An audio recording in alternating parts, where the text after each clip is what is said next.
I was visiting my parents for the day as it was my dad's birthday. It was a 6-hour drive, but I didn't mind as I hadn't seen them a few months. I showed up and the house was filled with childhood friends that were basically forced on me due to the fact that their parents were good friends with mine. They were all pretty chill anyways.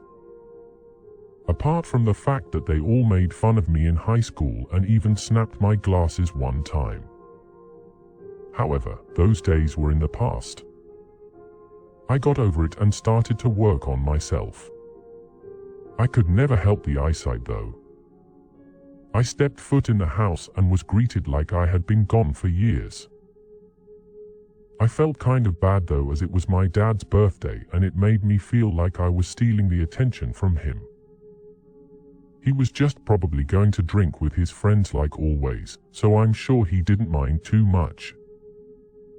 My mum gathered everyone into the lounge and my sister and I cringed as she pulled out the dusty picture books from the back of the shelf. She was going to embarrass the whole family. While everyone was laughing at the pictures of me as a fat, naked baby, I noticed a man in the background. He wasn't anyone I knew, and realistically I just thought he was in the wrong place at the wrong moment, like an accidental photobomb. However, something felt off about it, as if some negative aura resonated of the picture. I just forgot about it because what are the chances he was on the next picture of me? He was. But this time he wasn't looking into the distance like some random bystander.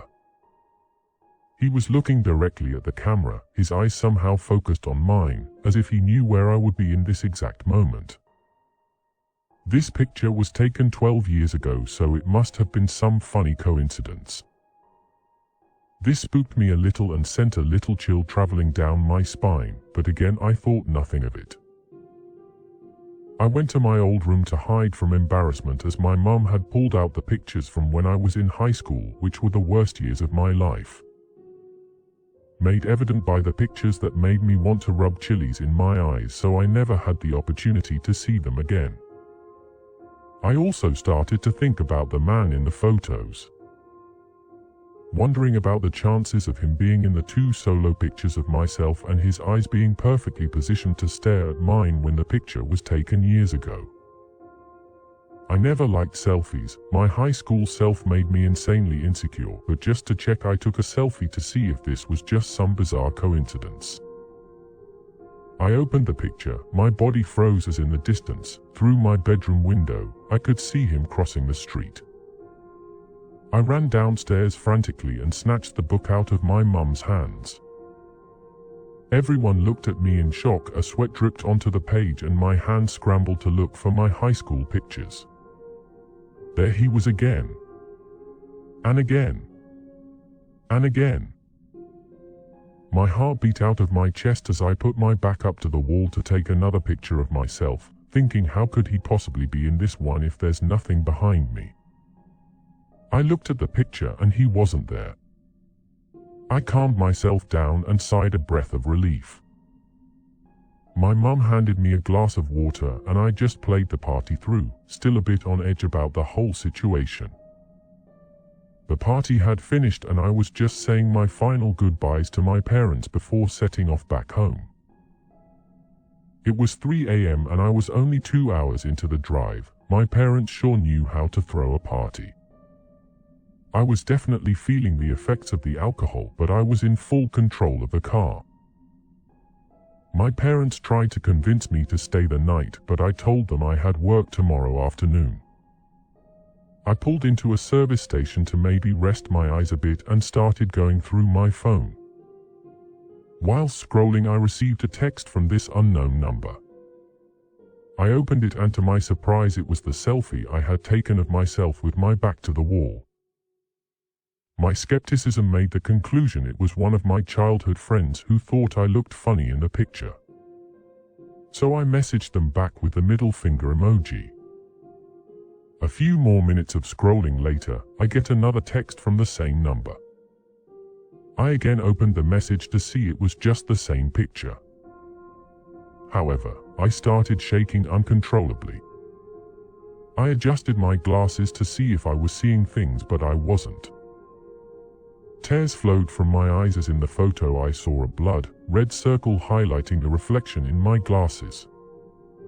Pure fear engulfed me as what I saw was that same man.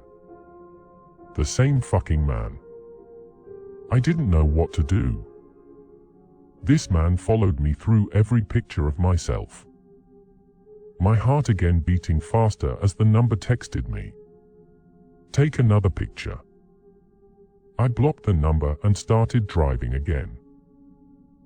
The adrenaline powered me throughout the whole of the way home, and as soon as I entered my bedroom, I crashed into my bed. When I woke up, my phone had blown up over 50 messages from that one number. Wake up now. I like the way you look, we should take a picture together, wake the fuck up and take a picture. I couldn't. I was being overwhelmed. I didn't know how to react. I curled up into a ball on my bed as my phone stayed pinging on my bedside table. Suddenly, I was startled by 3 deafening consecutive knocks on my front door. I crept towards the door and glanced through the peephole. Nothing. I opened the door, and on the porch there was a box covered in Christmas wrapping. I picked up the box and walked back inside, locking the door behind me. I opened the box and my heart felt like it was being grasped tightly. With every breath came pain, like fire being exhaled through my nose. A camera. I knew how real this all was now, as beneath that camera lay 2 photos. One of the man staring at me through my bedroom window, and one of him staring at me in the car at the service station. This man follows me wherever I go, but what I don't ever want to find out is if he is planning to hurt me.